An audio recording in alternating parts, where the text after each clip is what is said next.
Why do you have so many accounts? I'm just kidding. Are you though? No.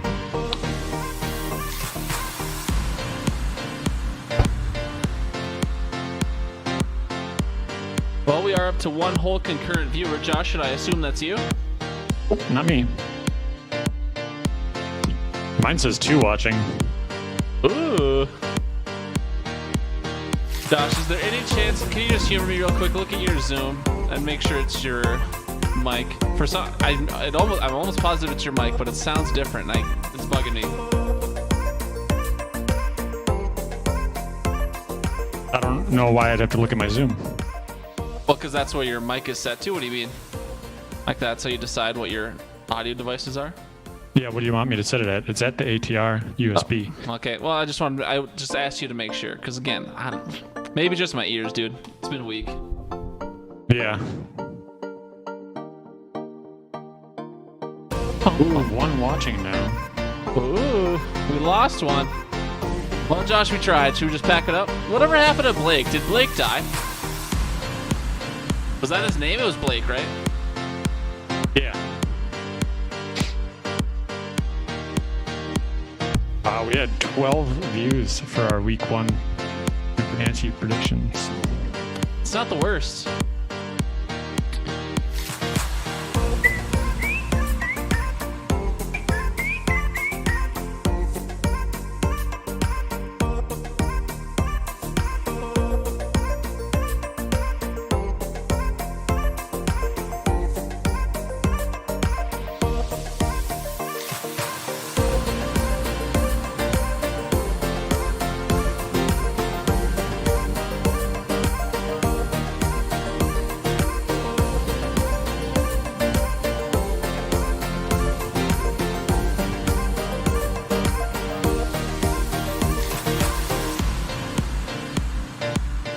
They're at 20. How the hell do they have 51 views on one of their videos? They're gods, dude. We'll never be as good as them.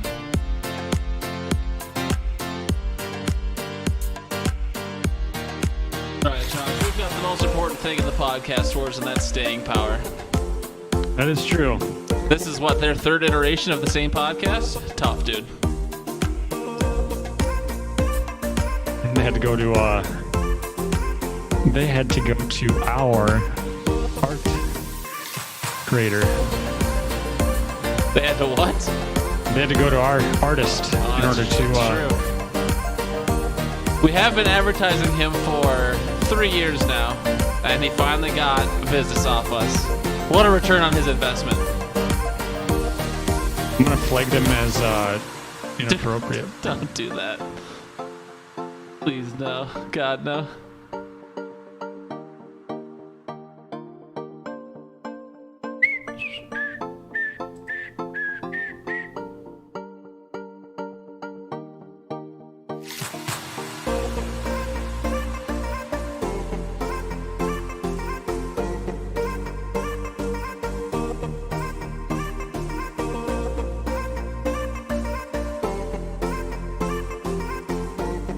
Your week 1 prediction, was that after the games or before?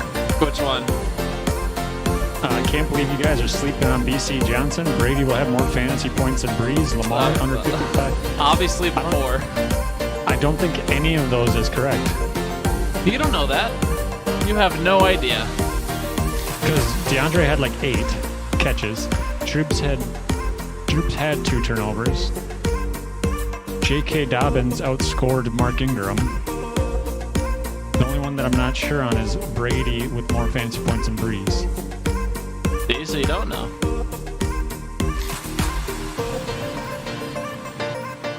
I commented on there thinking I could play along, but then the next pod that just disregarded my comments. It's like, all right, I'm done playing. I'm going to take my ball and go home, even though I was never even invited to play.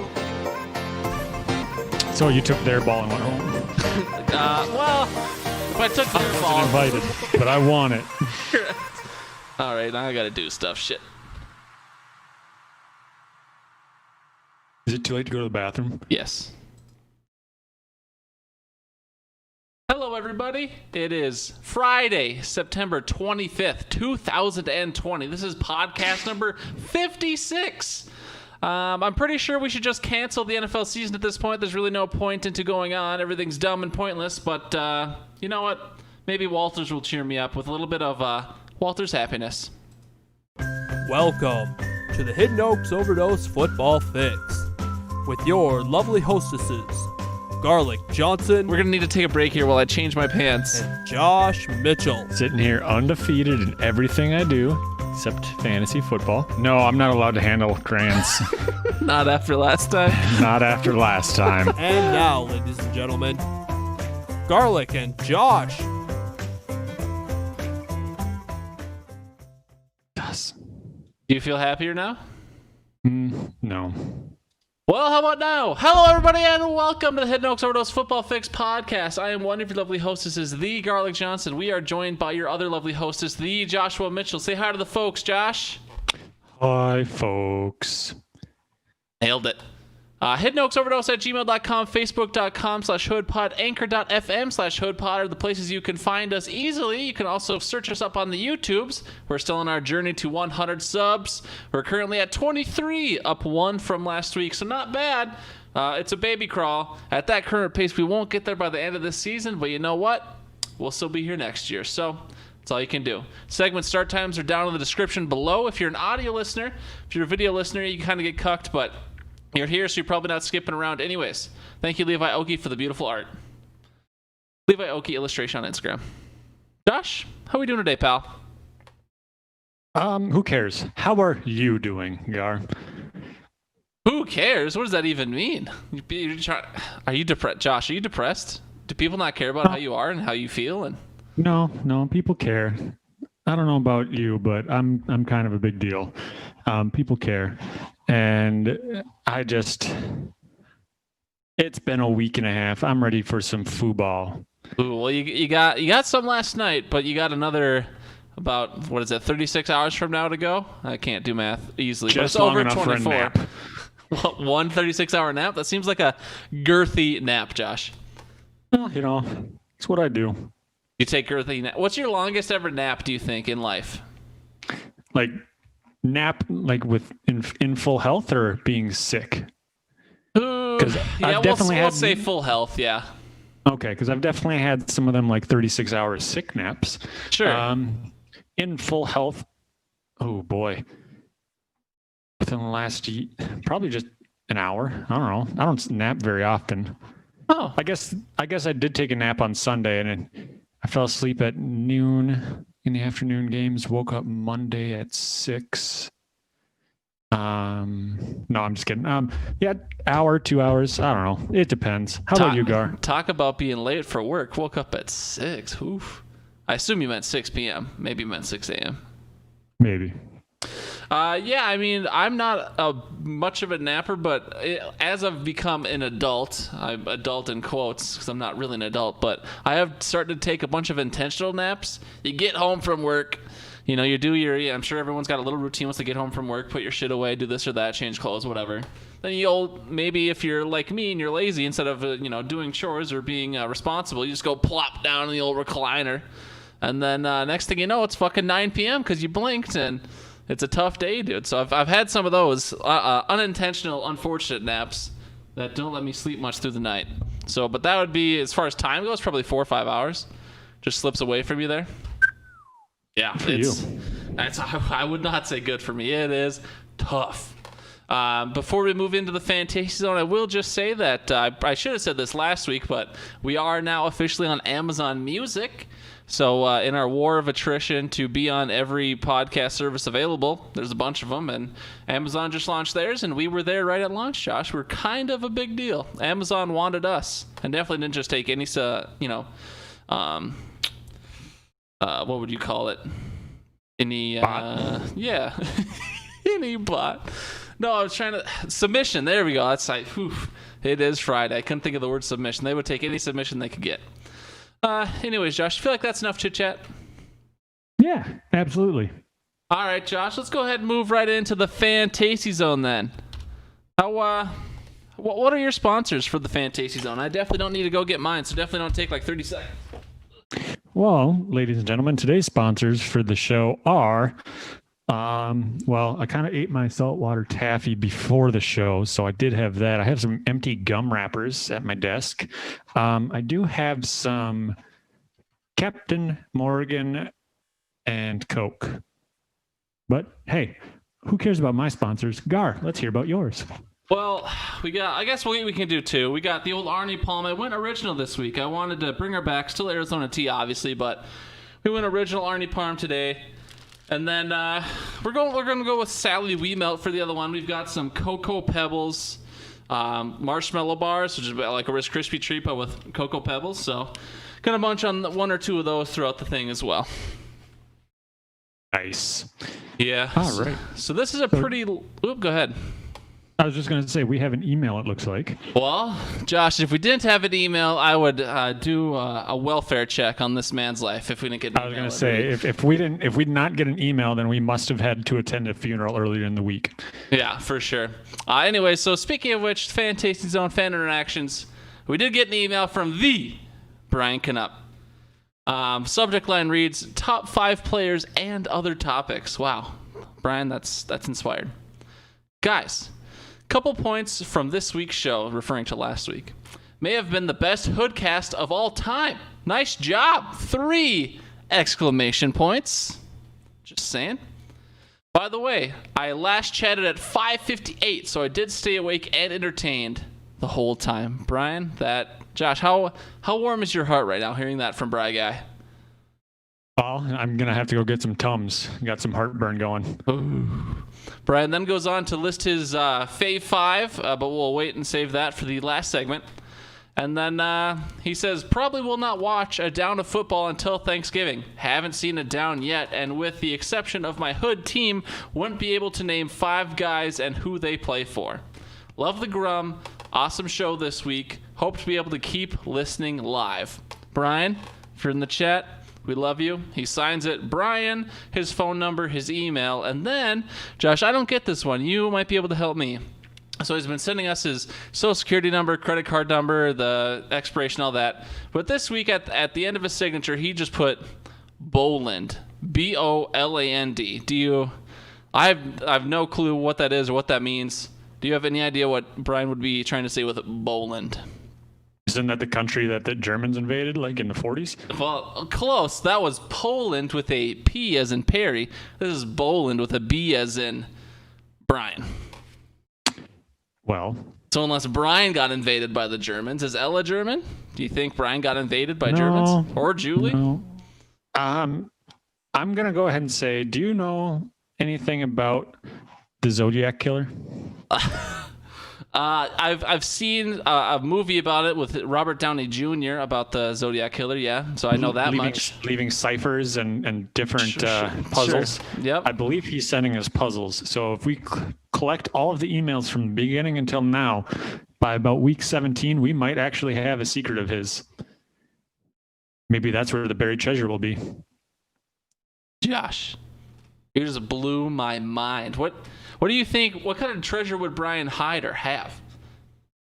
Probably some fishing lures, hunting ammo, baby pictures of Brad. I mean, in this guy's many years of life, you don't think he could have acquired more than that? I mean, the first fishing lure ever made? I don't know. That's probably a treasure. Was it the one that... No, I mean, there were fishing lures even before Jesus. I was going to say, do you think it's the one Jesus used for those 2 fish? But... Or is it 2 fish or 5 fish? And then bread's the other number. I thought it was 2. I don't know. Well, because it was so many fish and so many loaves of bread, and he fed all those people. But one was 2 and one was 5, and I don't remember. That's why I guess you don't know either. Thanks a lot, Josh. Sorry. I was gonna do a fake voicemail this week. Never got the inspiration to do it. What do you mean fake? Well, I was hoping that some random character we've never heard before called into the show, but he or she did not. So maybe next week. And we were going to take some time to have a quick chat with Mr. Kevin Braun today. But as is Kevin Braun tradition, he never texted me back about being on today. So And by the way, he went out of his way to ask me. He's like, hey, can I be on the show? I was like, yeah, how's next week? He was like, oh, that's great, man. Friday, I could do it. I texted him yesterday, hey, you good for tomorrow? Still hasn't replied.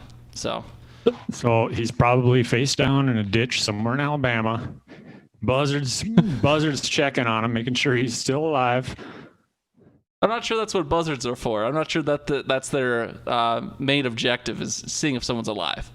Well, they're not going to eat someone that's still alive. That's gross. Buzzards have standards.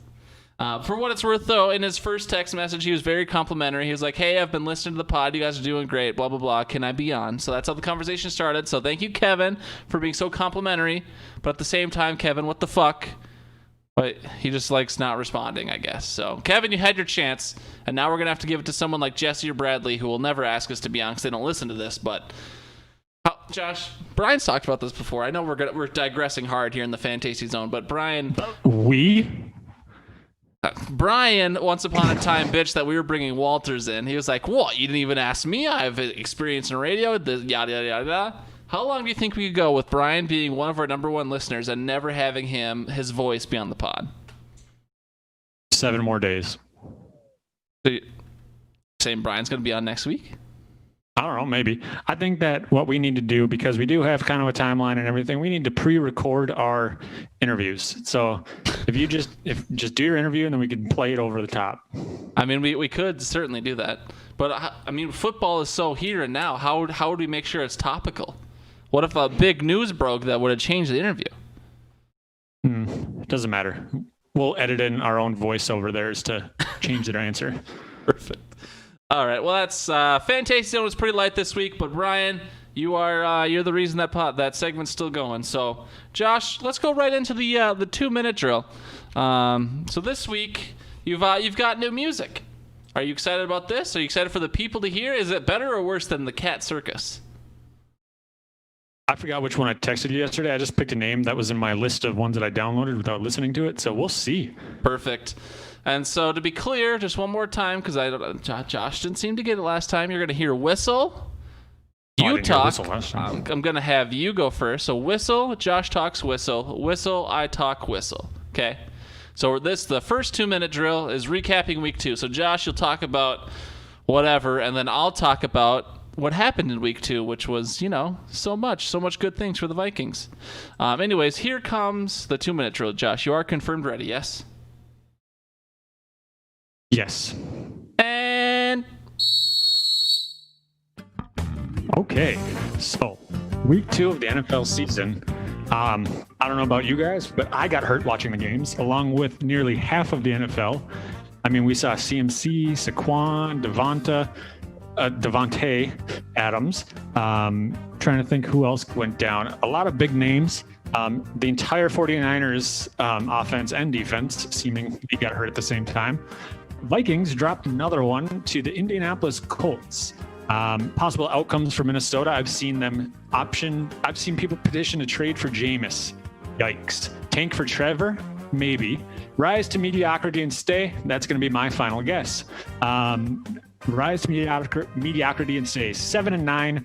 How you doing? Green Bay 2-0 with the highest scoring offense in the NFL after 2 weeks, just like we predicted. So here's what I'm saying: why didn't we draft a wide receiver? We ain't needing one. And because, go on, Gar, it's your turn. Aaron Jones.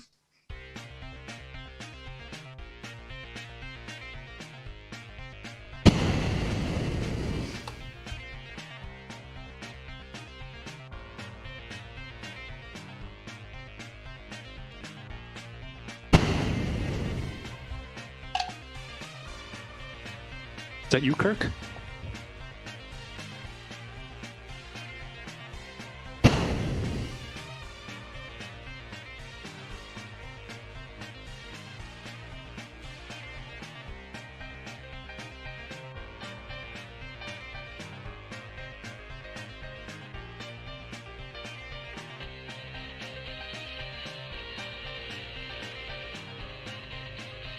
I mean, the Minnesota Vikings just stink. I mean, how could they possibly be this fucking bad? I predicted the Jets to go 0-16. I predicted the Vikings to go 8-8. I had us 0-2 in my 256, but this is so ugly. What the fuck is happening? This is... couldn't last 60 seconds. I tried so hard. All right, Josh, I'll go first for week 3, and I'll actually try this time for realsies, okay?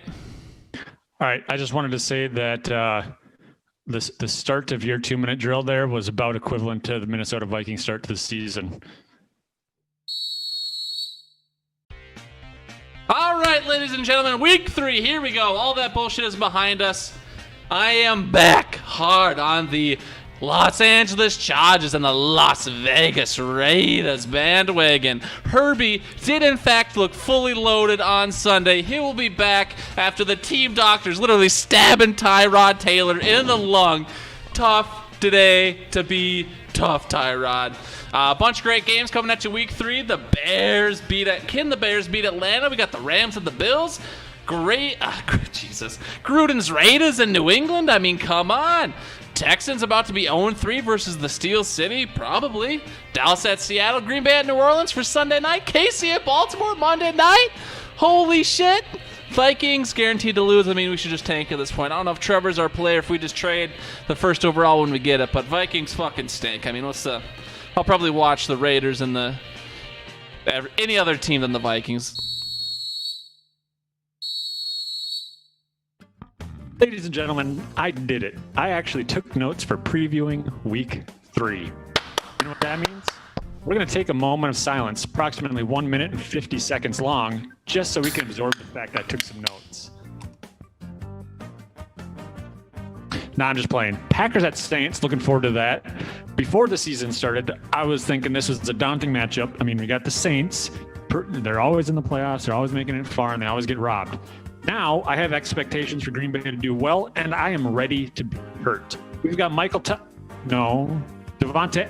No. We've got a bunch of wide receiver 3s going at it this week with quarterbacks destined for the Hall of Fame. Huge lineup of games this week. How many more ACLs are going to suffer that? Hopefully none, but likely a lot. I predict a head coach hits the curb after this week, sparking national outrage more than Brett Favre at a Bucs game. How much time do I got, Gar? Wrapping it up? Like a second. All right. Vikings 0-3. That was the depressing 2-minute drill. Josh, let's bring up the spirits here for me at least. What do we got next? Actually, I want to segue into a new segment we call Rip the Vikings. I'm gonna go with a hard pass on that one, pal. Let's say we did that one. What's the next one after that? Okay, perfect. That was a great segment, folks. That was Rip the Vikings. Moving on to the next one. Fantasy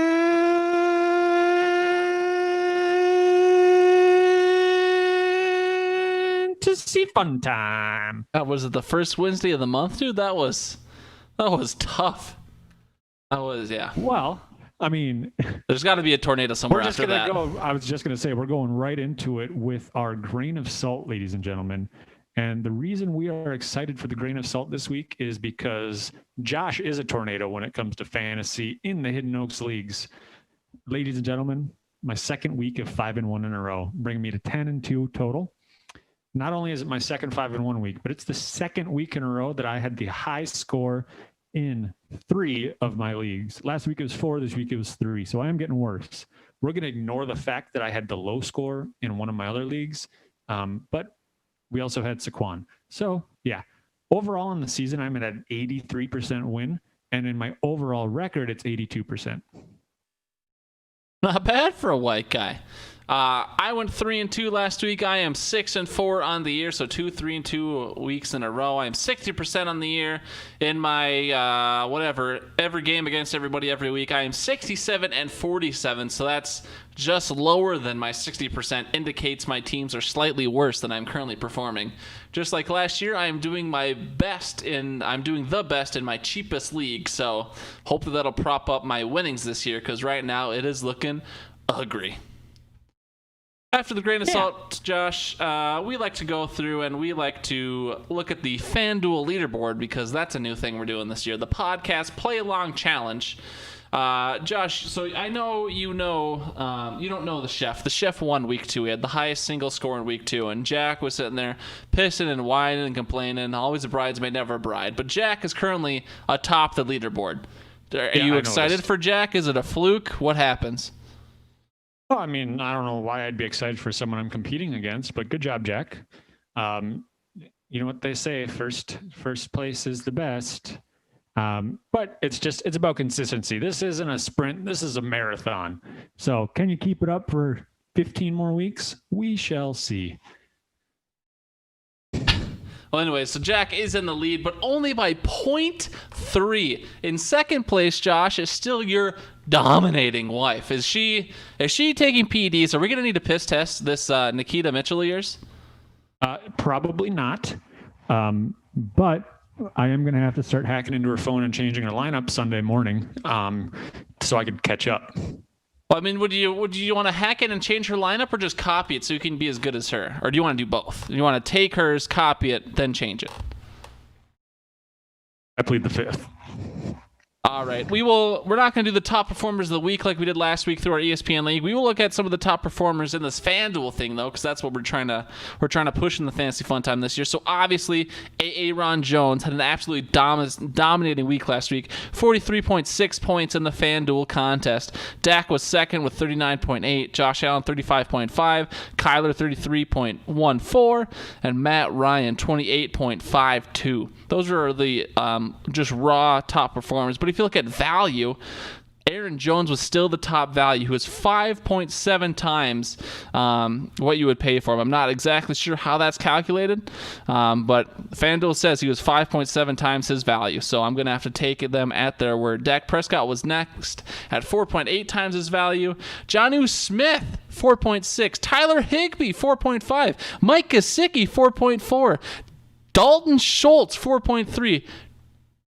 Jordan Reed, 4.3. So Josh, we got Aaron Jones, Dak Prescott, and then 5 tight ends in a row. These tight ends are valuable. Yeah, no, and I noticed that a lot of the tight ends are prices are way down compared to the wide receivers and things like that. And their production this season to start has been actually pretty close to what the wide receivers are doing. Didn't Higbee get 3 touchdowns last week? Yes, he had 54 yards on 5 receptions and 3 tutters. Right. So they are touchdown dependent. We talked about Mark Andrews being touchdown dependent earlier, and he didn't have a touchdown and he scored low. So if they get the touchdowns, they're scoring quite a bit, and they'll probably be that top value regardless. So grab tight ends that score touchdowns, folks. Don't take Gronk. He's a blocker. So, I mean, that's a bit hit or miss, but if you think you can hone in on a tight end who is going to score a lot of touchdowns, do you put a tight end in your flex? Because I don't think a lot of people think about putting a tight end in the flex. Do you think if you can harness this power, start putting a tight end in your flex in the contest? Well, I guess it just depends on who you have elsewhere. Like if you have Mahomes or Jackson and Aaron Jones, Kelvin Ridley, some of the guys that are top prices, you might have to. It might be a smart play to do that if you feel like someone's going to go off in their normal position. But normally I'd just try and keep it kind of consistent pace or consistent price point and try and get like a Todd Gurley or somebody in there that has a chance to explode in the flex. I don't know. Obviously, my input on this is garbage because I'm garbage at it. So, yeah. And I'm just wondering, because, looking here, Jonnu Smith, 22.4, Tyler Higbee, 25.9, Mike Gesicki, 23, Dalton Schultz, 17.3, Jordan Reed, 4.5. I'll look at these guys' costs real quick. 4,900, 5,800, 5,200, 4,000, and then 4,800 for Jordan Reed. These guys were cheap relative to everything else, so might be a strategy I might try and exploit here. I might put a tight end in my flex this week, but so that was the top performers and the best values. Flex, bro. It's a weird flex, bro. Josh, we're doing a new little segment here. We started a couple weeks ago. We're doing the budget bunch, which is in this FanDuel contest. Speaking of, we're trying to find players on the cheap for $5,200 or less that you can slide in if you're running out of dough for this week's contest. Last week, who'd you have for your budget bunch, Josh, and how'd they do? Scotty Miller, not so hot. He only got 2.2 points. MVS, while not the highest score, he had 7.9, so it wasn't the worst. He scored more than Saquon. And Brandon Ayuk got 3.1. And then again, I'm surprised he even stayed healthy with how that team ended up. That's true. So I had Benny Snell. I had the worst performer out of our budget bunch. Benny Snell was negative. He would have hurt your team. Not even neutral. He would have hurt your team. Negative 1.4. Malcolm Brown, he had a 4.7, was heavily overshadowed by Darrell Henderson in that Rams backfield. And then Keelan Cole, the guy Josh bolded before the week for a cheap price of $4,800, put down 14.8 points, Josh. That was the best of the budget bunch last week. I don't know if you watched last night's game, but dude, he can catch. He had a really nice snag on the sideline. I don't think nice. I don't think anyone's ever doubted his ability to make good catches. It's always with every time we've talked about him, it's in the framework of fantasy, and so he's never been a dominant fantasy player by any means. Like, all of his cool catches last night, what did he have, like 8 points? Yeah, I have no idea. But I also I got to thinking last night. Remember a couple years ago when I was hyping him in the offseason, and then obviously last year he just vanished. Yeah. And you were all DD. Like, DD's their number one. What the hell happened to DD Westbrook? 'Cause I liked him too. Yeah, I mean, he's on my dynasty team still. So every time I pull up the player profile and I read about it, apparently he's been hurt pretty much. He was hurt pretty much the whole camp. So he was a healthy scratch, or healthy relatively, scratch week 1 and 2, I'm pretty sure. And so he was in the game last night. I think he had 1 catch. So dude definitely fell off. DJ Chark took over that organization.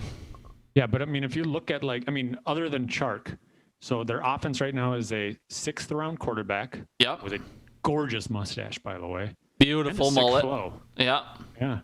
A undrafted running back who put up 25 in the standard league that I have him in. No big deal. Not bad.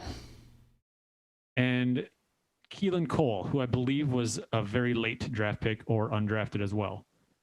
Like, those are 3 main contributors in their offense when Chark sat. It's true. And then I'm going to steal Jack's joke, so credit to Jack Vickers here. Conleve can probably just leave the stadium and never come back because he can't catch. Is that a player? I literally never heard that Chris name. Conley? Oh, Chris Conley? He can leave because he had 2 blatant drops last night. I understand now. I was like, yeah, I've definitely never. At first, I thought you were trying to say like Shad Khan or Tony Khan, like the owners of the team, when you said Khan, but you're saying C-O-N, Con leave. My small brain took a second there, but now I understand, Josh. What a good joke out of Jack there. Excellent work. So budget bunch, who'd you got this week? Well, Josh, this week I'm thinking I'm trying to go for players at each position that aren't quarterbacks or kickers or defense. So, all the other main offensive positions. So I got one of each. I got Devonta Freeman. Dude just signed with the Giants, so it's definitely a huge gamble here. But he's right at the price point, $5,200. They wanted me to pick him. Devonta Freeman, newly with the Giants. Why not? Deion Lewis, Wayne Gallman, are those guys really threats to a former stud running back? Despite all his injuries? Not really. Logan Thomas. Speaking of tight end Logan Thomas for the Washington football team. He's only at $4,900. This guy has been getting targets on targets. So even if you hate that organization and or hate their offense, the dude has the opportunity to put up points. Lastly, KJ Hamler. I had to scroll real far down to find this one because a lot of the prices get real close together when you get down there. But KJ Hamler, $4,500. He is currently the wide receiver 2 in Denver with fellow rookie Jerry Jeudy, fellow teammate, like second or third year guy Noah Fant. I mean, Jeff Driscoll was trying to feed Hamler last week. The fact that KJ Hamler's $4,500, I think that's a steal. You might feel guilty putting him in your lineup because you're going to have so much extra money with KJ Hamler in there. Sticking with the wide receivers, I had Hunter Renfrow, slot guy out of Las Vegas. White guy. No, he is white. He's 5,100. He has a favorable matchup this week against New England. I feel like that game could be a shootout as well. A lot of scoring. Cam Newton seems to be putting the ball in the end zone quite a bit. So if they throw the ball, Waller, he's a little banged up. So Renfrow, this might be his opportunity. Next, I have Mo Alley Cox, 3rd string tight end in Indy. Philip Rivers loves him some Alley Cox because he just shredded the Vikings defense. Now, Come on. Sorry, it might be a cheap shot, but it's true. He had over 100 receiving yards last week, and he put up decent points. I haven't heard anything about the status of the other tight ends, but I think he's earned himself some playing time. Jack Doyle is expected to play. He's only 5K. Mo Alley Cox all the way. And then Brandon Ayuk again. I'm just going to go ahead and have him on this list because all of their wide receivers are hurt, and he's coming off of a low-scoring game, but that was only his first game, so 4,800. I'm going to go ahead and say Brandon Ayuk. He's going to be the highest of these 6. Ooh, you think so? Okay, Josh. So speaking of, I don't want to turn it into another studs and duds. That's cheap. But if we were to retroactively make this into a small game where you just get a point if a player goes past a certain threshold of points, what would you want that threshold to be? Because obviously we're going bargain bin. These guys are cheap, so they're not talking 20 points. But what would the threshold of points be if you were to get a point for having that player perform in the budget bunch? You know what I'm saying? Looking at the scores from last week, I'm going to say 2.1. That's so you would have 3 points and I would have only 2? Yep. No, I don't know. I was thinking like 8 or 10 or 12. I wouldn't like to add a game to this, but I mean, yeah, 8 is fair.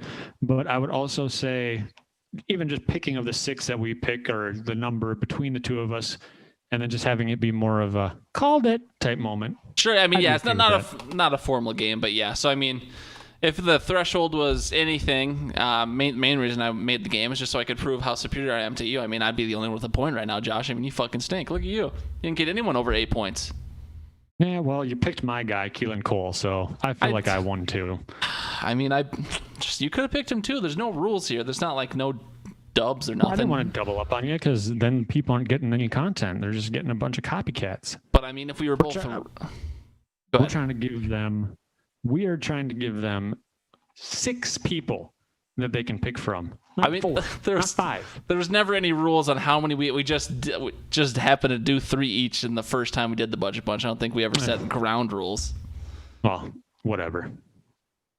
All right, so that was our budget bunch. Josh, that was the Fantasy Zone. That's not Jesus. I don't even know my own podcast anymore. That was the Fantasy Fun Time. We're flying. We took out the Ascendant Anchor. We took the top performers. We are streamlining this podcast. We're already into the Hidden Oaks highlights, Josh. So we've already talked a bit about your performances in some of the Hidden Oaks leagues. And you can talk about whatever league you want because we are Hidden Oaks. So anything we do is eligible to be a highlight. But talk about some of your games. I know you are dominating the redraft league right now. So talk more about that. Yeah, I mean, I did the strategy that I took a couple of years ago when I won the chip. And I just went wide receivers. So Calvin Ridley, he's been performing quite well this season. Got him. Number 1 receiver. Devonta Adams got hurt last week, and it doesn't sound like he's going to play again. But I have Tyreek Hill as well. I don't know what his deal is, but I think he went into the third quarter with like 1 point last week, and he ended up with 18 or something. So he scored touchdowns. And then Kareem Hunt, Todd Gurley. So, and then Cam Newton, who I got late, he's performing quite well this season. So I think I got lucky with a lot of my picks, people falling to me. And so I'll take it at this point. Will it continue? Probably. So, yeah. How are you doing this year? Well, I mean, I beat T in the redraft, but I won't say that's much of an accomplishment based on what his team looks like. But to go back to you for a second, do you remember what your score was week 1? 170 something? I don't know. Yeah, and this last week you scored 163. I mean, you need to. I literally put in the notes. You need to chill, bro. Well, Devonta's not playing. Devonta Freeman is not playing this week, so if I get over 100, I'd be surprised. But who do you play this week? Brad. So he doesn't have CMC. That is a tough night for Brad. I play Wilbert. We have both each had a player go already. Gardner Minshew put up less than half his fucking projection. I don't know. My quarterbacks are just meant to be failures. I guarantee Philip Rivers will put up 40 this week. And then Wilbert had Mike Gesicki, who didn't do too much but got a touchdown, so salvaged that performance. I'm projected to lose, obviously. Josh, you said you're playing Brad this week. You're currently projected to win by 12. Do you think that's how it'll go? I know you said you're missing your top draft pick, but so is he.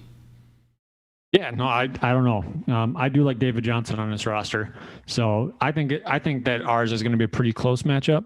I know that before I took out Devontae, I was projected to win by 1 or something like that, 1 by 2, And so I don't know. I'm going to have to check the waiver wire right up to the last minute, I feel.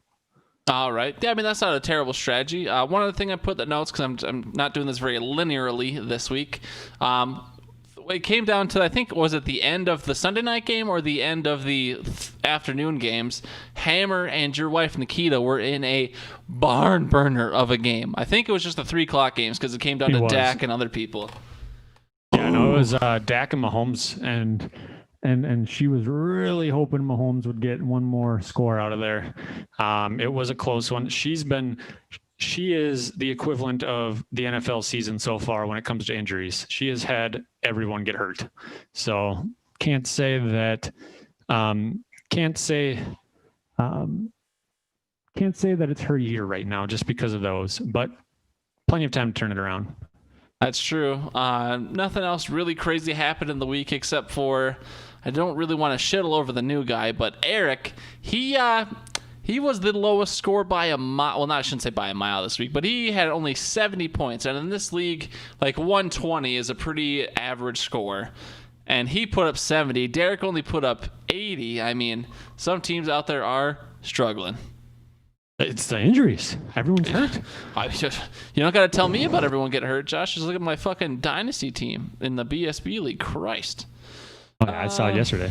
God. Frank Gore. This is how good my team is. Frank Gore and Deion Lewis are my 2 starting running backs in the BSB league.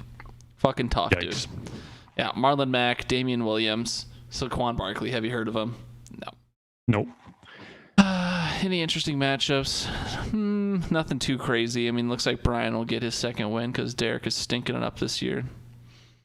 Amy and Eric. No, nothing too notable in the matchups. All right, Josh. We didn't mention the side bet. So Brian actually won his first ever side bet. Last week's was bench warmer, so the highest scoring bench player.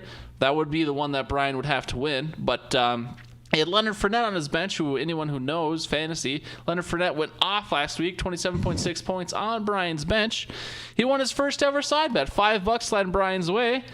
Too bad this man is ancient, doesn't have Venmo, doesn't have Zelle, doesn't have any of those cool things, probably doesn't even have PayPal, so he'll have to wait for his cash, or we'll have to trust Bradley if I send it through Brad, but I don't think Brian or I will trust that happening. That'll end up in Taco Bell rather than I was just going to say Taco Bell just got $5. I mean, well, Josh, so I don't mean to besmirch your image, but it's fair to say you know more about the ganj than I do. You're not going anywhere with $5 in the ganj market, are you? I mean, not unless you're going to a party house and they're doing a pass around. Gotcha, yeah. So that $5 will be in Taco Bell's pocket for show. Upcoming side bet is 30 for 30. Team with any starter closest to 30. A tiebreaker obviously would be the second player closest to 30. So we'll see how that one goes. This one was renamed. Well, it was the 30, Flirty, and Thriving, and then Josh put another thing in the spreadsheet that said 13 for 30. I mean, can you make up your mind, Josh? Well, I mean, 30, Flirty, and Thriving is the name that they gave it on the Reddit that I took it from, and 13 going for 30 was just a play on, we had 13 draft picks. Obviously, we don't start 13, but we had 14 draft picks. Kickers don't count. Okay. So that's a side bet for next week. Josh, we are here already into the Fave Five. And this one, I'll just ask Josh to start. How challenging was the Fave Five for you this week? Because I struggled. We started at 5, and I was still writing names down at 450, and I have it narrowed down to 9. So you've got, okay, so you obviously had a bigger issue than me, or I don't know, a different issue than me, because I struggled to get 5 guys on my list, or I guess 5 guys that were worthy of my list. Yeah. No, I did, and then so I just started writing names down of people that I like to watch, and that's what I went with, because when you take away the entire NFC North, I mean, you get rid of a lot of people. And even because, like, I was looking through it, and I probably would have had a couple Vikings. And then when there's no quarterbacks, probably would have had, a handful of quarterbacks. So it gets tough when you're going down to those positions. Yeah, it got super oddly, narrowly specific, but that's how I wanted it. We wanted to shine a light on some guys you don't think about very often. So they take away the NFC North, that takes away the homers for us. You take away, well, it's active players, so you can't do like a LaShawn. And LaShawn McCoy still playing. Oh, was Marshawn Lynch. Sorry, I screwed up Marshawn Lynch and LaShawn McCoy. Marshawn Lynch would have been my list for sure if it wasn't active guys. And then, yeah, non-homers, non-QBs. I mean, it struggled. But to tease it right now, even though we're in the segment, I think no one would expect what my number one is. But that's where we're going with this week. The Fave Five active NFL players who are not in the NFC North and who are not quarterbacks. So Josh talked about his lens being guys he enjoys watching. My lens was pretty similar. How I framed it to determine my favorite, the criteria I used is who would I be sad about if they left the league tomorrow. So guys, if they got out of the league for whatever reason tomorrow, I would be sad to see them go. So that's how I determined my Fave Five. Anyways, Josh, let's do this thing. We got Brian was our only guest contributor this week, probably because it was super narrow and specific, but... No, Nikita did. Okay. So I didn't know if you were just going to say that Nikita's list was actually yours list, because Nikita's list, what it was before, did not look like Nikita's list, if you know what I mean. Well, that's because I didn't have my phone with me, and she texted me, so I would remember to put them in, and I only remembered 3 of the names, and so I just added the other 2. The other 2 that were very obvious Josh picks for what it's worth. I know this is behind the scenes stuff that no one will ever see, but let's just say the list was a phony. And Brian's list is only his fantasy team, because if you remember, call back to his email, he said he doesn't know anyone in the league because he doesn't watch football, which, what's this guy doing? But anyways, Brian's 5th favorite player, Christian Kirk. Nikita got. Nikita, and she wanted me to make sure that everybody knows that this is no particular order. She just picked no 5 particular players. order. Nikita kind of goes against the bit, but being fair. Fave 5 is just favorite 5. So but we are obviously. You and I are ranking them. So for number 5 out of 5, Juju Smith-Schuster. Ooh, so Brian obviously applied no reasoning because he just picked 5 guys on his fantasy team. Did Nikita apply any reasoning, or are you aware of any reasoning of your own wife? Yeah, no, she was a Steelers fan when we met. And that's big Antonio Brown fan, as I recall. And she was disgusted by him after he went crazy. She has repented. And so when he left and went to the psych ward, Juju kind of stepped up. And Juju's he's a great player. He's fun to watch. He's got a personality laid out. Vontez perfect. So I think that's a good pick. All right, Josh, my 5th favorite player. And again, these are guys who I would be sad if they left the league for whatever reason, whether it's I respect their game or their story's really cool. But Josh might not like this one, but my 5th favorite is a kicker. And it is kicker Daniel Carlson. I was just going to say. What a story for this kid. Obviously, anyone around here knows the Vikings drafted him, used, I think, probably a 5th rounder on him. That's a Vikings move. Struggled early. First 2 games were hideous. Dude gets cut by Zim, who hates kickers. And Daniel Carlson takes that time to reinvent himself, literally change his entire kicking style after that quote-unquote rude awakening. Zimmer probably wasn't very supportive, but this dude changes his entire kicking game, gets signed by the Raiders, and has been automatic since. Anyone who watched his game last week against the Saints, dude was slaying and playing like no other. If this kid goes on another 40 years like some kickers do, what an inspiration and never give up story he will be for kickers, aspiring athletes, and the world. Good for you, Daniel Carlson. Absolutely. No, and you said I'd be mad about that pick, and I don't know why. You just like to shit on kickers. I put Daniel Kickers' his name. I'm drunk. But I don't know. You just like to shit on kickers. You've done it like 3 times tonight. Well, yeah, just for fantasy purposes. But for favorite players, that's an all right pick. My 5th favorite, a name no one's surprised to see on this list. We're just going to go ahead, get it started with Josh Garden. He's your 5th? That is an upset. So obviously, I've talked about him. He had an amazing season. I've come out and said he is not as great as I make him sound, but he has a good story. I think that, he battles his own personal demons. The fact that he's out there, he's willing to say it, but the fact that he just wants to come back and play, he wants to be back in the league, it says a lot, and he makes my list at number 5. Plus, he's fun to watch. I mean, he's a big guy who can run really fast. All right, Josh, so we'll have to ask you, move the mic just slightly away from your mouth. It does sound like you were eating it. Just that should be good. About my dinner time, so when you move the mic, but then move your mouth closer, you are really defeating the purpose. I just want to let you know. But anyway, so that was the number 5. So we'll go to Brian's number 4, and he has got Scary Terry, or not rookie sensation, but sensation of the Washington football team, Terry McLaurin. And this dude, I mean, Brian didn't pick him for any particular reason, but this dude is balling and is worth our eyes because he could be a stud for a long time. Nikita, my wife, she had Alvin Kamara. I think it's a lot of her hearing me talk about him, but she does like watching him. You're an influencer, Josh. I am. I am an influencer. I do have an Instagram, folks. Follow me. You don't have to. I don't do much. But that is her number 4.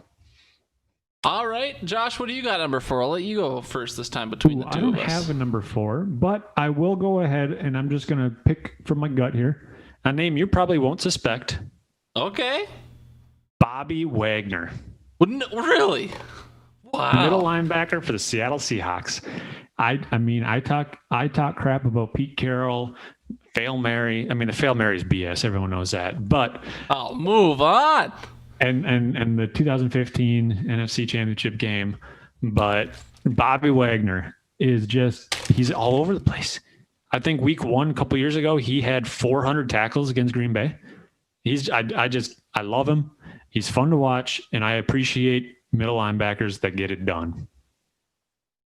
I am currently eating one of those Cocoa Pebbles bars I was referring to earlier, so give me just a second here.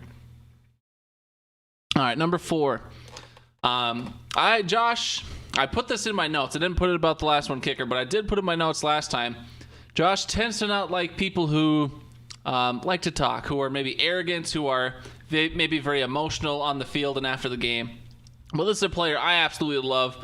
Very intelligent man. A man who, again, I would be sad to see leave the league. That is Richard Sherman. The dude is one of the most intense football players in the league.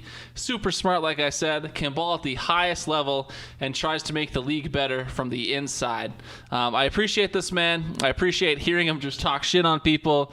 You're going to throw a sorry receiver at me like Crabtree. I mean, that was an iconic moment in modern football history. So Richard Sherman, love that guy. He's my number 4. I like Richard Sherman. Once again, I don't know why you think I'd hate these players. I mean, Josh, if you've ever interacted with you on a day-to-day, week-to-week basis during the football season, anytime anytime a player is boisterous or vocal, you seem to like a shit on them, like Stephon Diggs or Richard Sherman or anyone like that. I mean, have you seen Stephon Diggs' face? It's hateable. Is Richard Sherman's face also hateable? No. I appreciate Richard Sherman because he called out Skip Bayless and buried him. Deep buried. For what it's worth, Josh, I did not write that you would hate these players on the rest of my top 3, so you won't have to hear that anymore. Good. Moving on. You can do Nikita's 3 first. Go for it.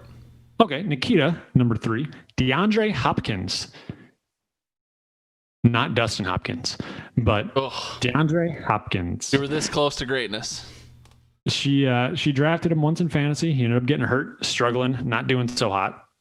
Said she'll never draft him again, but she does say he's fun to watch, and I agree. I mean, he's a great player.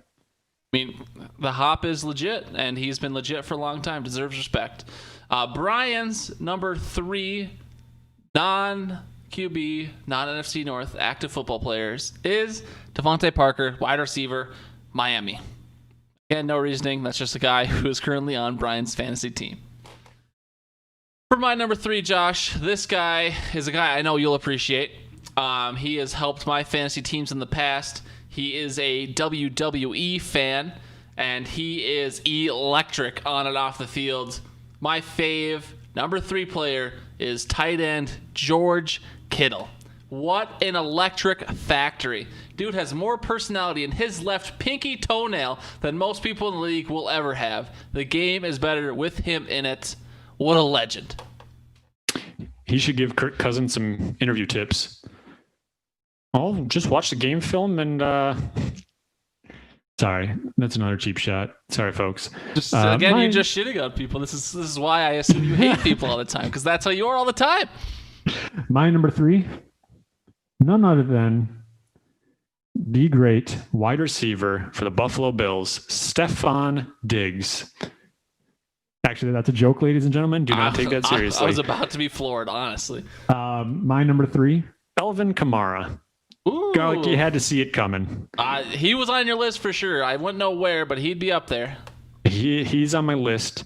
And honestly, of the 9 guys on this list, I could probably take him out as well and put another guy in there. I do like a lot of players, but Alvin Kamara, I read an interview with him, and he moved to like just across from the stadium in New Orleans. It's not a very good neighborhood. And so apparently there was gunshots, and he just, I don't know. It was a good article, good read. He's fun to watch. Unfortunately had that injury last year, but he's coming back this year in a strong way. Shout out to Alvin Kamara on my Deflate These Balls team. Hopefully he gets to see the field next year. Moving on to the number 2s in the Fave Five. So Brian picked Josh Allen as his number 2, but as anyone would know who was listening, we said no quarterbacks. Josh Allen, the Buffalo Bills quarterback, happens to be on Brian's team, but conveniently for me and for Brian, there's another Josh Allen in the league, the defensive end for the Jacksonville Jaguars. So Brian's second favorite player in his Fave Five is Jacksonville defensive end Josh Allen. Wow, Brian, what a pick. Way to respect defenses like you should.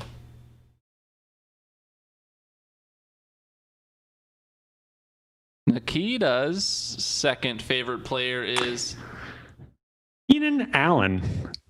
As she always says, my boy Keen. That's how she refers to him.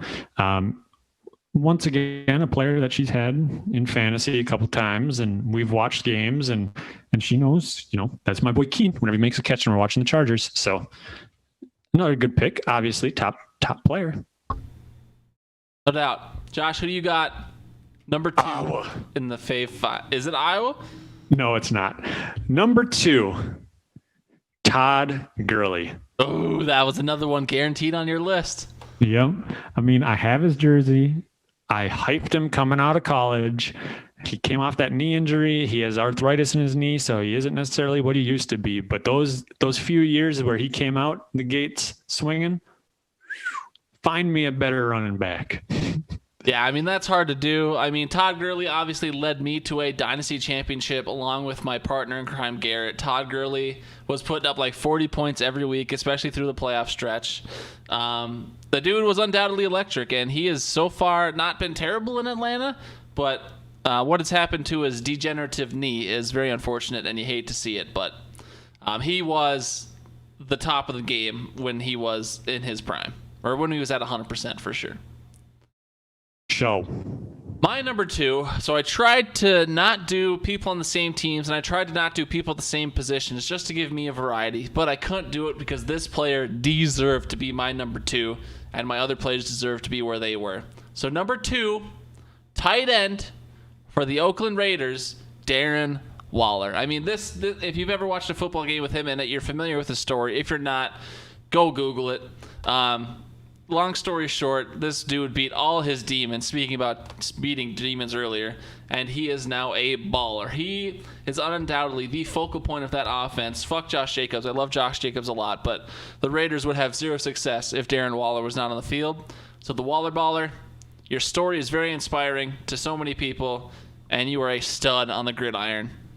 My second favorite player in the NFL. Non-quarterback. Moving on, Nikita, her number 1 in a list that is in no particular order is Calvin Ridley. I didn't get a reason for that. I think we've watched an Atlanta game and he went off. Okay.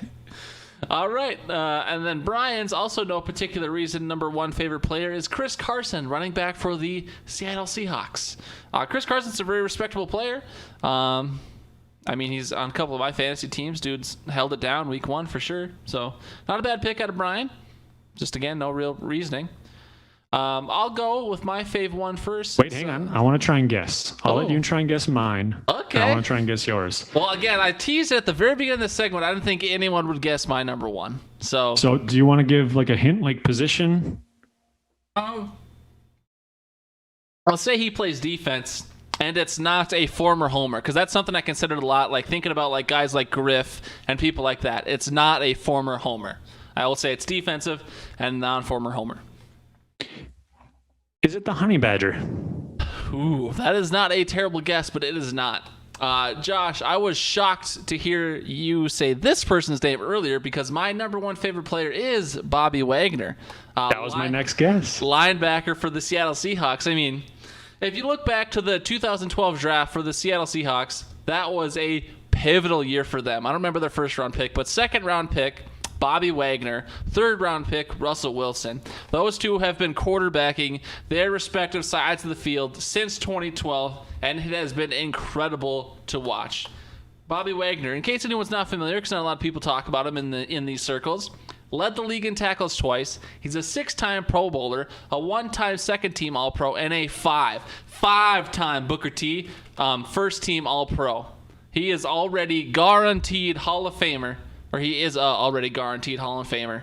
And he's probably got, the way he's going, probably another 5 years in him. He's electric to watch. Yes. All right. Do you want to take a stab at mine? Do you want a position? Well, so, yeah, sure. I'll tell you. I'll do offense. Okay, offense. We'll see. I assumed it would be skill offense. Position. Thank you. Well, so you say skill position. I mean, they're all skilled, but... Right, I get it. Well, see, Kamara and Gurley were for sure going to be on your list. Josh Gordon was for sure going to be on your list. Bobby Wagner, already a surprise. I'm trying hard to think of who it would be. I'm trying to think of all the jerseys you own. And all the jerseys I can think about you own are either already on the list or play defense. So, I genuinely... They're not a homer either, so it can't be Devontae. I genuinely have no idea. I can't even fathom a guess. I'll say Julio Jones. No. So you're gonna probably kick yourself when I say it. Maybe somebody you talked up preseason, somebody you thought was a steal of the draft, Randall Cobb. Oh, former homer. I should have known. Former homer. I know. You said you were gonna avoid it, but I got Daniel Carlson. It's technically one. Yeah, and so when I look at my list, he was one of the first names I knew I was going to write down. I just didn't know where I was going to put him in my top 5. I am kicking myself for sure. And honestly, you think back to week 1 after Rodgers broke his knee last year, a long catch for a touchdown against the Bears. He solidified that win. Week 17, many years ago, 4th and 9, the dagger, Randall Cobb. Opening kickoff against the Saints his rookie season after the Super Bowl win. Touchdown. I've been a fan of Randall Cobb since he came into the league. He was the first jersey I bought. Welcome to number 1. Come on down. That's a good pick. And I'm surprised you didn't even mention his eyes. I mean... I try not to, because I only have so many shorts that I can put on. If you get lost in the gaze, I'm sure.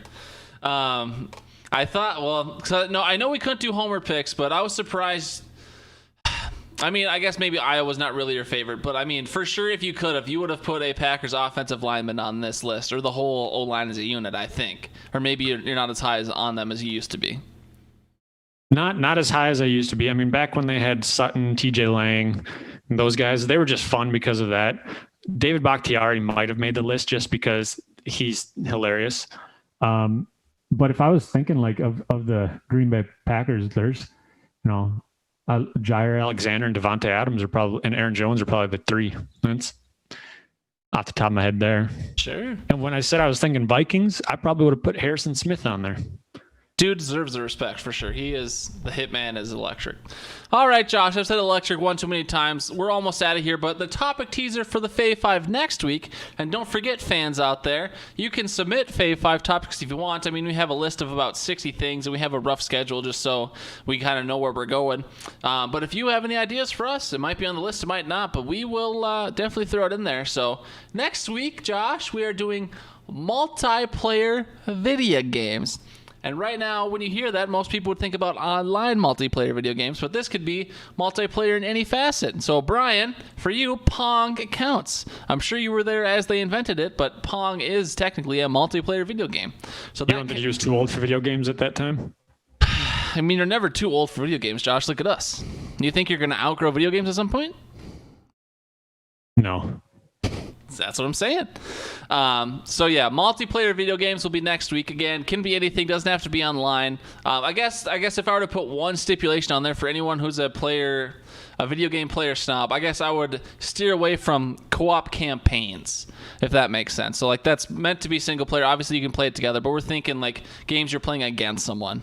If we could put that little caveat on there as well. Or what do you think about that? Is that too narrow? No, competitive multiplayer games, I'd say. Yeah, that's fine. Because I think we have one for campaign. We do, and that's why I was trying to do the differentiation there. So multiplayer competitive video games. Obviously, it can be team or 1v1, however it works.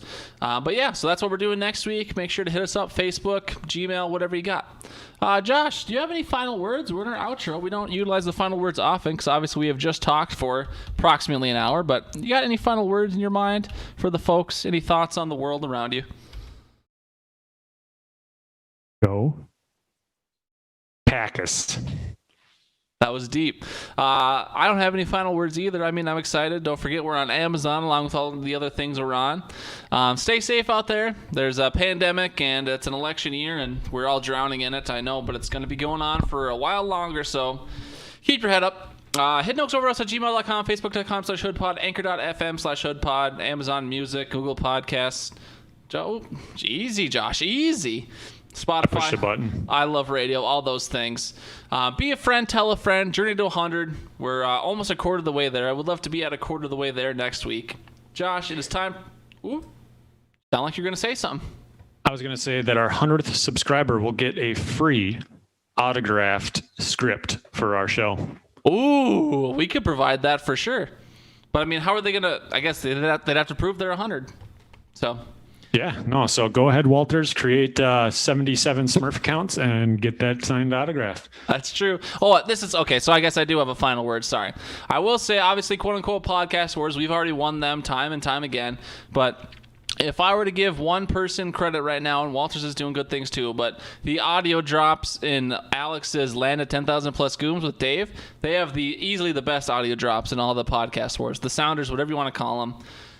A-Dub does great work over there. So Audio Al, if you listen this long, shout out to you. I love your Sounders. They're terrific.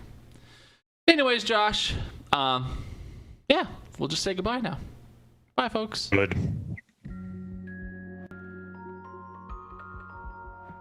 Our fans are idiots if they listen this long.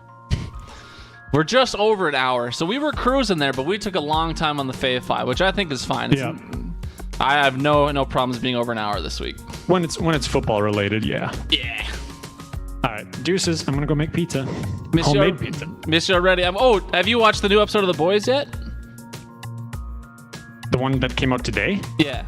Well, No. They usually comes out on Thursday, technically, but Oh no, I have not. No. neither have I. I've read on Reddit and I heard from Levi. This is apparently the best episode of the season so far, so I'm about to go eat some food and watch that too. We should discuss. That's not a very high bar, in my opinion. You don't like season 2? I mean, I like it. Don't get me wrong, but season one is hard to top in general. But yeah, season 2 so far, it feels like it's got a build up going, but like the first couple episodes, they didn't stick out to me like season 1 did. All right, I respect that. Anyways, Josh, I'll talk to you later, pal. Bye.